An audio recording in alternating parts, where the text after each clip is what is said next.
కీర్తన గారు ఒక నిమిషం అండి. కీర్తన గారు సార్ చెప్పండి సార్. ఏంటి జగన్మోహన్ రెడ్డి గారికి డైరెక్ట్ ఉచ్చేస్తున్నారట, మిథున్ రెడ్డి గారికి బెయిల్ రాలేదు ముందస్తుగా. ఆయన కూడా చెప్తున్నారట, నన్ను ఏ టైంలో అన్నా అరెస్ట్ చేయొచ్చు, మీరైతే టెన్షన్ పడద్దు, భయపడద్దు, నేనున్నానని. సార్ బరితెగించిన వాళ్ళు ఇలాగే మాట్లాడతారని చెప్పడం ఏదైతే నిదర్శనం ఆ స్టేట్మెంట్. ముఖ్యంగా లిక్కర్ స్కామ్ గురించి మాట్లాడాలంటే ఇప్పుడు ఒక జోక్ వేశారు మన బాలకోటి అన్నతో. లక్ష్మణ్ గారు ఒక జోక్ వేశారు, ఏంటంటే క్వాలిటీ మద్యం అంట.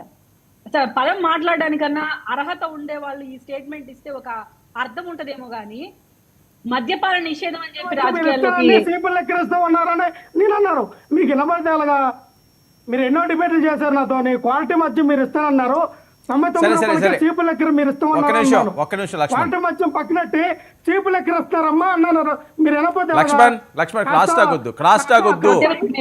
లక్ష్మణ్ గారు మద్యం గురించి మాట్లాడే రైట్ కూడా వైసీపీకి లేదనేది నా వాదన. ఎందుకంటే మద్యపాన నిషేధం అని చెప్పి ఓట్లు అడిగి వచ్చిన మద్యపాన నిషేధం చేయకపోగా మద్యం చూపించి అప్పులు తెచ్చుకొని చీప్ లిక్కర్ అందుబాటులోకి తెచ్చి చాలా మంది ప్రజలంతా చెలగాటిన మీరు మద్యం గురించి మాట్లాడకపోవడం ముఖ్యం.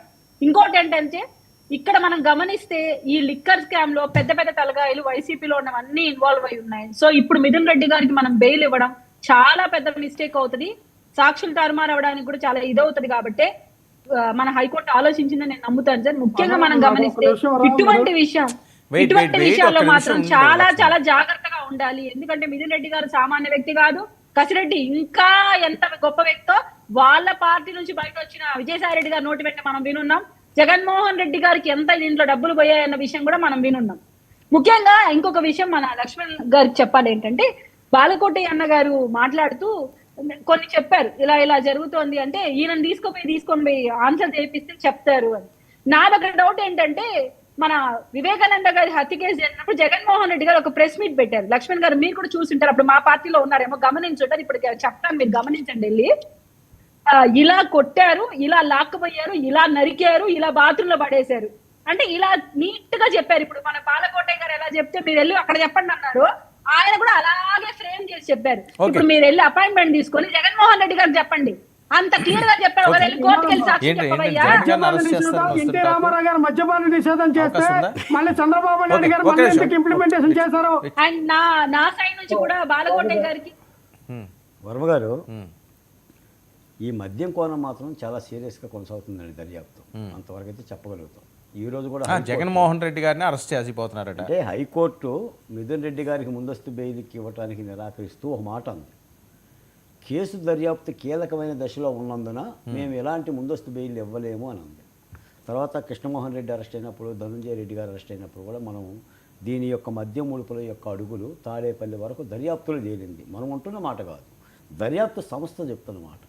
ఒకవేళ ఆ స్థితికి వెళ్ళగలిగితే జగన్మోహన్ రెడ్డి గారిని అరెస్ట్ చేసే తప్పేంటి?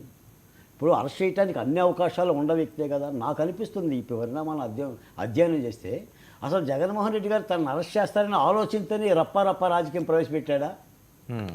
అంటే రాష్ట్రంలో ఒక అలజడి వాతావరణం, ఒక ఉద్రిక్త వాతావరణం, కత్తులు చూపించే వాతావరణం, మేకలను తలనరికేసి రక్తాలు విరజిమ్మే వాతావరణం, ఇది ఎందుకు ప్రవేశపెట్టాడు? జగన్మోహన్ రెడ్డి గారిని అరెస్ట్ చేస్తారని అన్నానా? ఇదంతా ప్రజల్లో సింపతి గెయిన్ చేయటం కోసమేనా? ఇప్పుడు ఎందుకు అరెస్ట్ చేయకూడదనే ప్రశ్నకి సమాధానం ఏమైనా ఉందండి? జగన్మోహన్ రెడ్డి గారిని ఎందుకు అరెస్ట్ చేయకూడదు? ఇప్పుడు అరెస్ట్ చేస్తే ఏపీ రాజకీయాలు ఎలా ఉండేది? ఏమవుతుందండి? తప్పు చేసిన వాళ్ళని అరెస్ట్ చేయడంలో తప్పే ఉందండి. చట్టాలు అరెస్ట్ చేయకపోతే పూజలు చేస్తాయి నేరస్తులకి. ఇప్పుడు చంద్రబాబు నాయుడు గారిని ఎందుకు అరెస్ట్ చేశారు? జగన్మోహన్ రెడ్డి గారు చంద్రబాబు నాయుడు గారిని అరెస్ట్ చేయడమే కదా ఈ రోజు ఇంత మెజారిటీతో కూటమికి వెళ్ళడానికి. చంద్రబాబు నాయుడు గారిని అరెస్ట్ చేసినందుకు జగన్మోహన్ రెడ్డి గారు ఓడిపోవాలా? రాష్ట్రాన్ని అరెస్ట్ చేసిండు ఆయన. రాష్ట్రంలో ప్రజలందరినీ వీధులు పాలు చేసినందుకు అరెస్ట్ చేస్తే ఆయన అరెస్ట్ అయ్యిండు. అంటే చంద్రబాబు నాయుడు గారు ఎఫెక్ట్ ఏం లేదనా? చంద్రబాబు నాయుడు ఎఫెక్ట్ లేదని నేను అన్నండి. దాని పరిపాలన శుద్ధ దండగా అయిపోయి ఎప్పుడు జగన్మోహన్ రెడ్డి గారి భారం దింపుదామా అనే పరిస్థితిలో ప్రజలు నెట్టబడ్డారు కాబట్టి జరిగింది. నేను అనేది ఏంటంటే దర్యాప్తు సంస్థలు దర్యాప్తు చేసి తప్పు చేస్తే జగన్ గారిని కూడా ఎందుకు అరెస్ట్ చేయకూడదు అంటున్నా. తప్పు చేస్తేనే. ఇప్పుడు తప్పు లేకుండా ఎందుకు అరెస్ట్ చేస్తారు? వాళ్ళకి హైకోర్టులో పోవట్లేదా? మళ్ళీ మిథున్ రెడ్డి గారు ఇప్పుడు సుప్రీంకోర్టుకు పోయే ప్రయత్నం చేస్తాడు. అని కోర్టుకు పోవటం ఏంటంటే నువ్వు శుద్ధ పూసమైనప్పుడు నీ దగ్గర ఏ తప్పు లేను, నీ దగ్గర డబ్బులు ఉన్నాయని నువ్వు కోర్టుకు పోయేది. అదే రఫీని అరెస్ట్ చేస్తారో, కీర్తన గారిని అరెస్ట్ చేస్తారో, అరెస్ట్ చేస్తే మేము పోలేముగా. ఎక్కడ పోతామండి? మీ హైకోర్టులో ఫీజులు ఎంత, సుప్రీంకోర్టులో ఫీజులు ఎంత, మీరు వాదించే వాదనలు ఎంత? మీ దగ్గర డబ్బు బలం ఉందనే కదండి. Right, okay. కాబట్టి నేను అదేంటంటే ఈ మద్యం కుంభకోణానికి కూడా రాష్ట్ర ప్రభుత్వం, కూటమి ప్రభుత్వం తెరదించాలండి. ఏంటి లక్ష్మణ్ అరెస్ట్ చేయబోతున్నారట జగన్మోహన్ రెడ్డి గారిని, ఛాన్స్ ఉందని వాయిస్ ఇవ్వండి. జగన్మోహన్ రెడ్డి గారు నేను రెడీగానే ఉన్నాను, సార్ నేను తాడేపల్లి నివాసంలోనే ఉంటానున్నాను, రండి చూద్దాం అని అన్నారు. ఎవరికి భయపడేది లేదండి. మేమేదో పెద్దల దగ్గరికి వెళ్ళి లక్ష్మణ ఒక మాట, లక్ష్మణ నీకు ఒక్క మాట లక్ష్మణ, లక్ష్మణ వినండి వినండి ఒక మాట, నిన్నేనయ్యా నిన్ను అడుగుతున్నా, వినండి అరే నిన్ను అడుగుతున్నానయ్యా, నువ్వేం భయపడొద్దులే కానీ జగన్మోహన్ రెడ్డి గారిని అరెస్ట్ చేసినది భయపడొద్దు.